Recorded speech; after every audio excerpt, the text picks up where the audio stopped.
Bonjour, aujourd'hui on va regarder comment exporter cette table pour la mettre sur un autre serveur. La situation, par exemple, vous êtes sur intégration, vous avez une demande urgente de mettre à disposition les données directement sur la recette ou sur la prod, par exemple. Et là, vous devez exporter ces données-là. Donc, vous avez la possibilité de faire un enregistrement, enregistrer les résultats. Et là, vous allez générer un CSV. Donc, il y a certainement une limite aussi en termes de lignes. Vous ne pouvez pas tout faire. Ou bien vous avez la possibilité de faire un export de données avec un insert. C'est que vous allez générer un script de create table et ensuite, avec des inserts, vous insérez les lignes. Donc, pour faire ça, vous avez la possibilité de cliquez droit sur la base de données, vous allez dans Tâches, et ici vous mettez Export de données. Sauf que là, ça ne fonctionne pas, c'est grisé.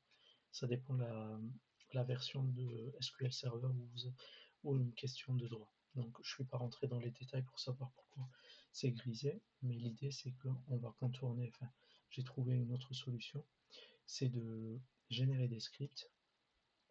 Là on fait suivant, là on sélectionne ce qu'on a envie d'exporter. Donc on a la possibilité d'exporter tout ce que vous voyez, les schémas, les vues, les tables, les procédures. Moi, ce qui m'intéresse, c'est la table. Et ensuite, donc là, il faut choisir la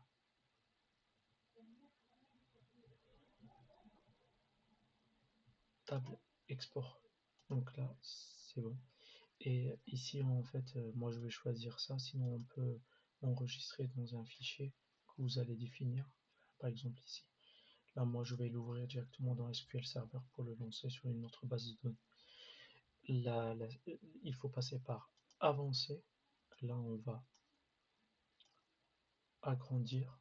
Et ensuite, il faut se positionner ici et changer. On ne veut pas juste le schéma. On veut le schéma et données. Donc, on veut exporter le schéma et les données. Et là, on met OK. Et ensuite, il va juste une vérification. Et ensuite, il va nous générer ce qu'on veut. Donc là, je mets terminé. Ici, il a généré directement sur la base de données. Pour utiliser la base de données AdventureWorks, moi je vais utiliser sur une autre base de données. Par exemple, la deuxième base de données, c'est la base test database transaction. Ici, je dois juste changer. Et ensuite, je lance, j'exécute simplement le script. Normalement, il va passer par la première étape, c'est-à-dire créer la table, et ensuite il va passer aux inserts.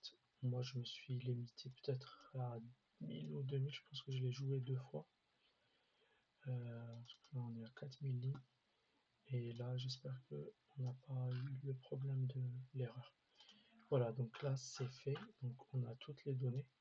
Ce qu'on peut faire, c'est qu'on peut faire un select sur cette base-là pour voir est-ce qu'on a bien exporté les données de la base de données AdventureWorks à la base de données transaction log.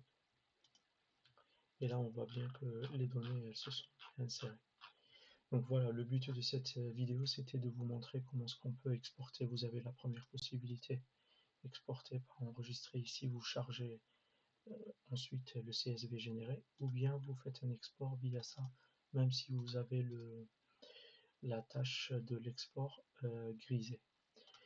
Merci d'avoir regardé, n'hésitez pas à faire des retours si vous avez d'autres idées ou d'autres expériences, et je vous dis à très bientôt. Au revoir.